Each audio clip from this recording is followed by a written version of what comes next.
થઈ ગઈ નિરાત શેની? આ વહુ રે હમણે ગઈ એની હા તો ગઈ શું કરવાનું ન સમજી. અને હજી એ કઈ આવશે પાછી કોણ? કોણ હોય બીજું તમારી ગગીન મારા છોકરાની વહુ કા? બસ હવે નથી રાખવું લાગુ તમારો જીભડો જેવડો છે ને એટલે હવે કંટાળી ગયા છે અમે નક્કી કરી લીધું છે કે છોકરાને આ લપમાંથી છૂટો કરવો હારું બધા હગા મારી વાહે પડી ગયા છો, તમને જેમ હારું લાગે એમ કરો. હું ખોટી સાવ નહીં. હોવમાં વાક હતો એટલે એને કહેતી હતી નો હારું લાગ્યું. તમારી ઘરે મારી વેવાળનો વાક હતો એને નો હારું લાગ્યું. મારા દેરના છોકરાનો વાક હતો એને કીધું નો હારું લાગ્યું.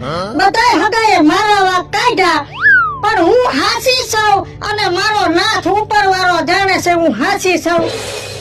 પણ આ ભાવમાં મારી કિંમત કોઈ હગાવે ન કરી.